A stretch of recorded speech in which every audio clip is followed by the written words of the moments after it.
Слышно?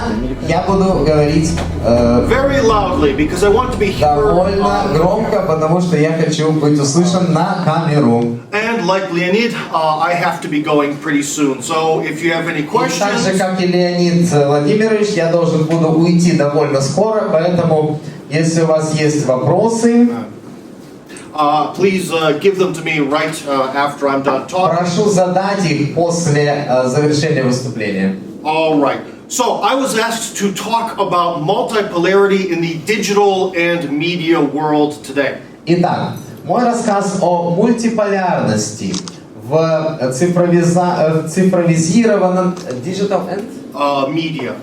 и в медиа мире информационной деятельности. But I'm going to change that into a question. Но я переведу это все в вопрос. So is the digital and media world that we live in right now multipolar? Является ли цифровой и медиа мир, в котором мы сейчас живем, является ли он мультиполярным, многополярным? Short answer, it's a process. Короткий ответ. Это в процессе.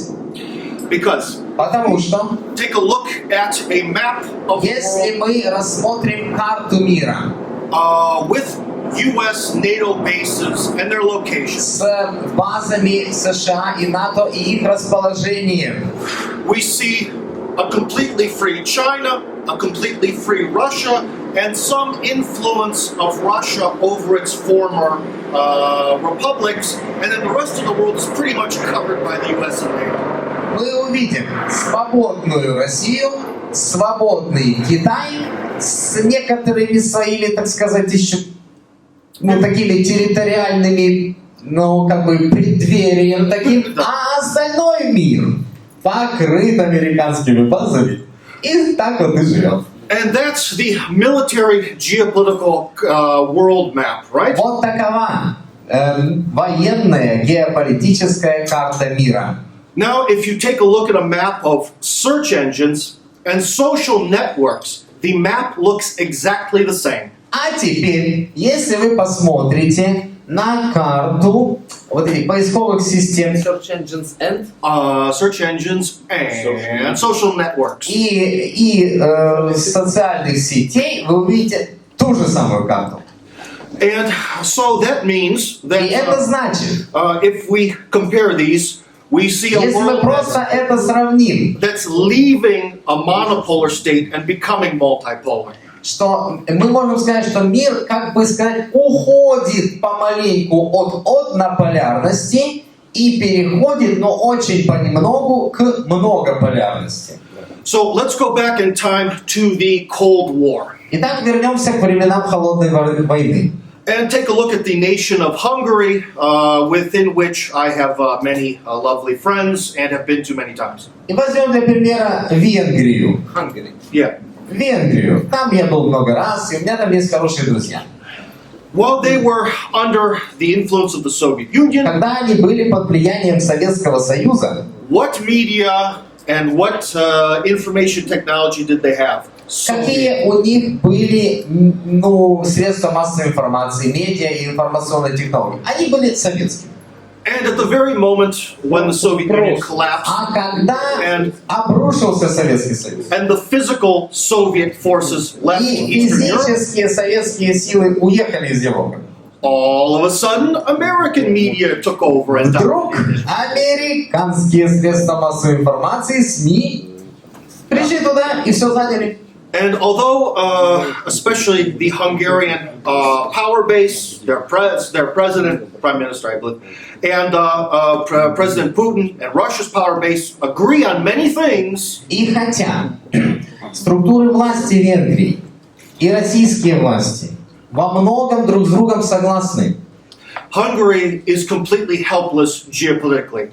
Венгрия абсолютно беспомощна в смысле геополитики. And you'll see that in their media, because on И their вы TV, видите это в их медиа, в их СМИ, потому что на телевидении. you only see translated Hollywood TV shows and movies. На телевидении вы видите только переведенные шоу Голливуда и фильмы и так далее. Or you see local quote, news, which may be owned by giant Western corporations. И вы That pretty видите much какие-то reflects новостные передачи, которые, опять же, принадлежат гигантским медиакорпорациям Запада. Whereas in Russia, there's a lot more of an intellectual fight for people's attention between the BBC, Fox, different corporations, and the Russian government's media. В то время как в России происходит все-таки борьба за умы между различными медиагруппами, которые включают также и BBC, и Fox News и так далее. So we see that Hungary is completely under the fold of American media. Итак, мы видим, что Венгрия поглощена, так сказать, акулой американского медиапроизводства. Now, one of my colleagues at RT said something very brilliant. Один из моих коллег на Russia Today, RT, сказал что-то, вот блестящую мысль дал. He said that Он сказал, basically 100% of youth grow up under the influence of Hollywood. что 100% молодежи выросли под влиянием Голливуда.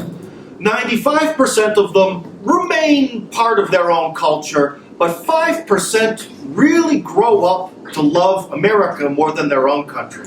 95% из них, нет, секунду, 5% из них как-то еще привязаны к местной культуре своего народа, но 95% выращены, воспитаны железно любить США и... Или наоборот, 95 любят свою родину, а 5% любят Да, чужую. простите, перепутали. 5% чужую родину, 95% свою. However, that 5% is plenty to conduct a revolution, especially a color Однако revolution. эти 5% это достаточно, чтобы провести цветную революцию. Let's not forget that Ukraine was a country of 40 million people, and it took 40,000 to make a revolution. Давайте не забывать, что Украина была страной с населением около 40 миллионов человек, и хватило 40 тысяч человек, чтобы полностью сделать там, все смести с лица земли. Всю революцию сделать по полной программе. And that shows the power of the media and why a monopolar media world is not good. И And that is what shows why a monopolar media это world is not показывает, что good. монополизированный медиамир, как бы сказать, это нехорошо. But the thing is, whereas military power is very, very expensive, direct military power, men, tanks, Прямое военное вмешательство, прямое применение военной силы очень дорого стоит. yes, media is А much медиа, cheaper. информационная работа гораздо дешевле. Armies cost billions. Армия, содержание армии стоит миллиарды. Media companies cost millions. А медиа, корпорации, компании стоят миллионы. And that's why И поэтому, probably it will be возможно, on the entertainment and information front that multipolarity will actually happen first. возможно, и обратите внимание, что именно на фронте информационной активности возможно только так победит мультиполярный, многополярный. Because how many people can pay $60 or more billion for a modern military? How many can do it? Как много есть держав, которые могут оплачивать по 60 миллиардов долларов за свои мощные войска. Сколько их? Их немного. Yes, you could count it on one hand. На одной руке можно пересчитать, на пальцах одной руки. Then you go down, who could create an operating system for a computer or generate a new type of video game system? Теперь смотрим дальше. А кто может сделать новые системы для компьютеров или для видеоигр? Well, the cost of producing from idea to production, the PlayStation 3, Стоимость производства от замысла до выполнения физического PlayStation 3 was $1 billion. стоила $1 миллиард. to make one game system. Now, Для того, чтобы сделать одну игровую систему. the BBC's budget, which is one of the biggest media budgets А for a news теперь agency in the world, рассмотрим бюджет корпорации BBC, которая одна из самых знаменитых и одна из самых весомых в мире. should be around 700 million pounds, I think. Всего-то навсего 700 миллионов фунтов стерлингов, я думаю, да. And then we go down and we get into the couple $100 million range for other major news and media organizations. А если спуститься немножко этажом ниже, то мы видим, что тоже серьезные весомые медиакорпорации обходятся бюджетом в 200 миллионов долларов, так где-то так. So we see the ability to create a multipolar world gets cheaper as we go Итак, down the pyramid to media. Возможность создания многополярного мира на самом деле не так дорога. Если мы сходим по этой пирамиде вниз, а сверху стояли военные расходы гигантские, Понятно. а дальше, если пройти вниз, оказывается, можно создать медиакорпорацию не так и дорого. Now, and this is one thing where I might anger a few people. Еще одно дело я скажу, и может быть кто-то разозлится от этого. Because I consider my job in Russia is to sometimes tell people in Russia very unpleasant truths. Я иногда думаю, что я, находясь в России, могу высказать россиянам что-то, что может быть не сильно приятно звучит. You're wrong. That Russians understand Русские military is понимают, important. что военная часть важна, военная, составляющая политики. Every Russian soldier has to have a very good Kalashnikov, a fantastic armored plate on their chest, Каждый helmet, русский солдат должен иметь хороший калашников, фантастическое бронирование и так далее. and fantastic training. И фантастическую тренировку. But once you get away from the military, Но когда вы уходите от военной части политики, despite the fact that every Russian political analyst will tell you that hard power and soft power are of equal importance, несмотря на тот факт, что каждый политический исследователь в России вам скажет, что тяжелая, расходная военная часть и культурная, информационная политика имеют равную степень важности, несмотря на это, regardless, the men in suits who fund things and determine what Russia is going to do never, ever consider soft power anywhere near as important as hard power. российская, сторона, которая принимает решения, относится к этому наплевательски. Ну, не так. Не совсем. Недооценивают. They undervalue this. They undervalue. Силы собирают, пока не готовы. Yeah, there is some sort of fond kino, the movie film Есть, font. например, то, что называется фонд кино, который, обязан But as спонсировать кино. someone who's had the chance to talk to people who are inside it, it's very corrupt. And a Но вы little знаете, что network, происходит в фонде кино? Он очень коррупционный. and a little network of old men with bad ideas. Там несколько таких, старичков с немножечко, испорченными взглядами чего-то там решают. All right, let me not get into whining, but essentially, Russia can make great weapons and a great army, but doesn't make the informational weapons it needs to be able to fight Еще winning. раз. Россияне создали, блестящую, вооруженную, отличную армию. Но создать еще фронт информационной борьбы пока что, по этому поводу,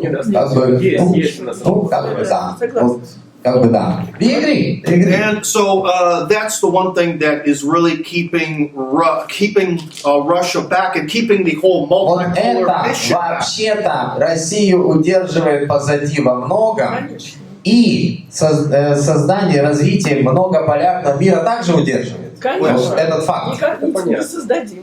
Because basically, Потому что вообще-то и базисно, until Russia can make a movie that the entire world watches, how can пока it be world Россия power? не создает фильмы, которые смотрит весь мир, как она может быть мировой державой? All right.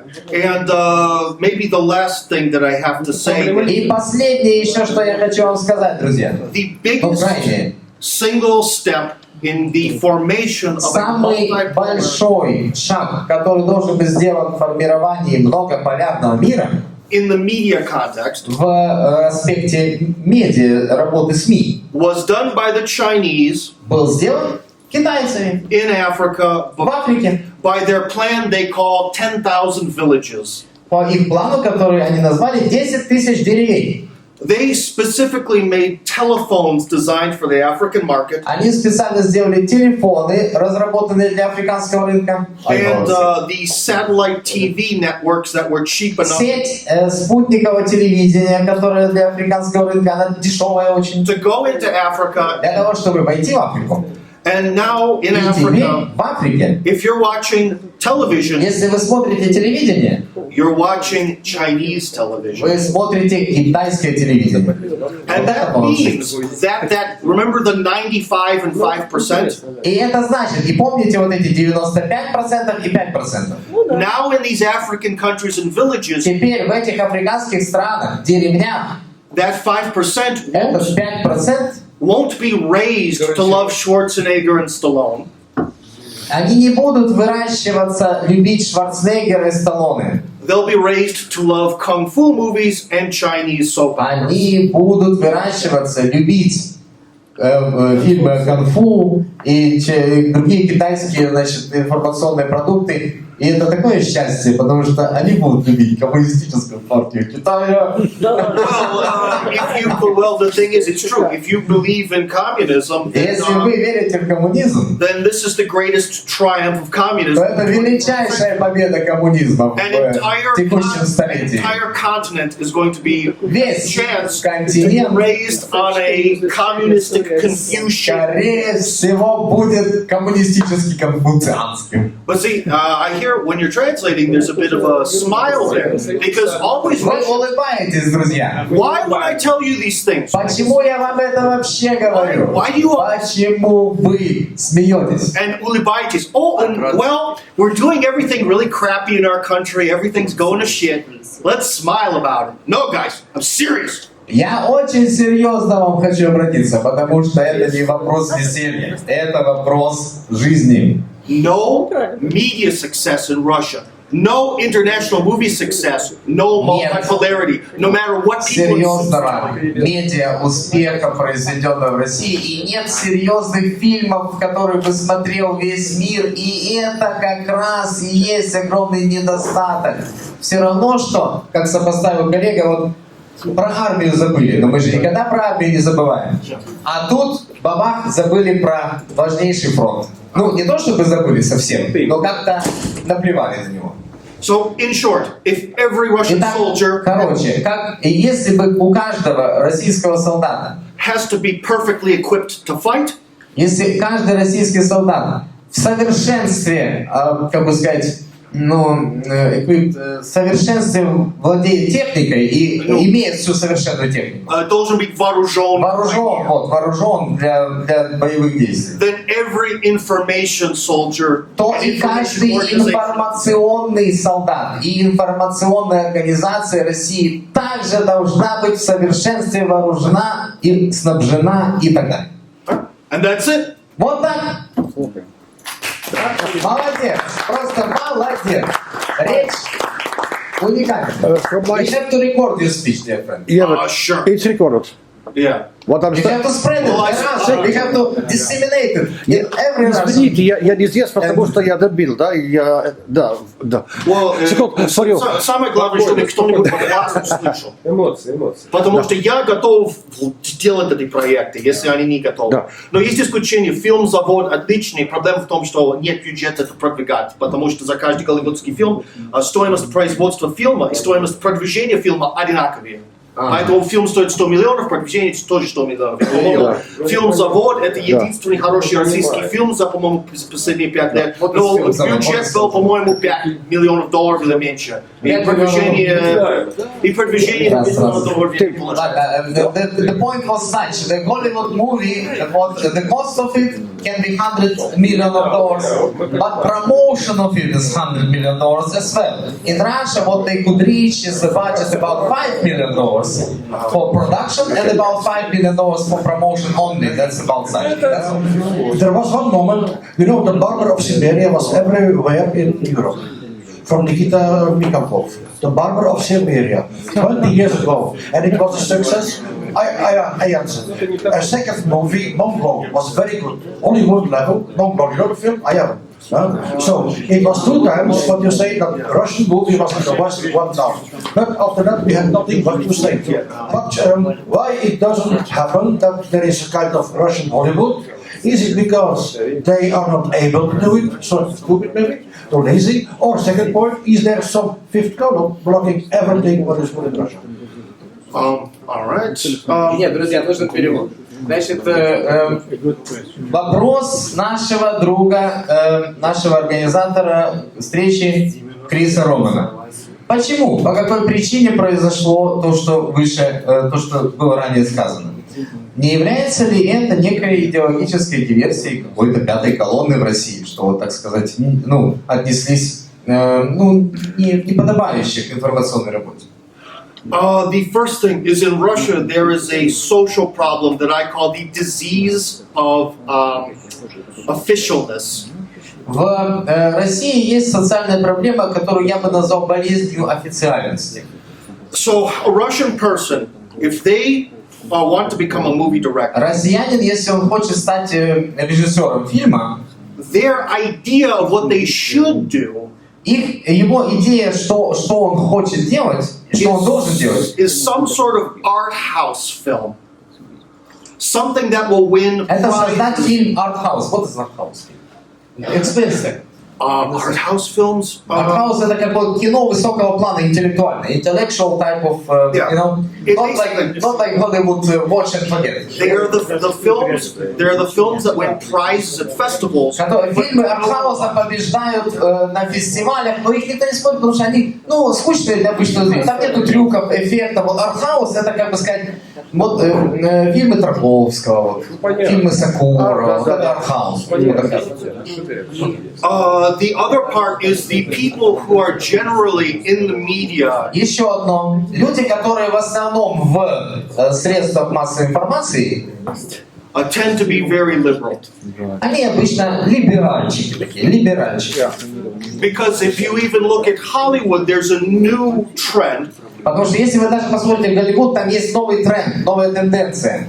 where even despite the fact that they lose money, Даже несмотря на то, что они теряют деньги, they're starting to try to push all these feminists, LGBT. они стараются протолкнуть феминизм, ЛГБТ, вот это протолкнуть. All these narratives into film, even though Вот эти все, как бы сказать, идеи, даже если уже фильм теряет в кассовом сборе.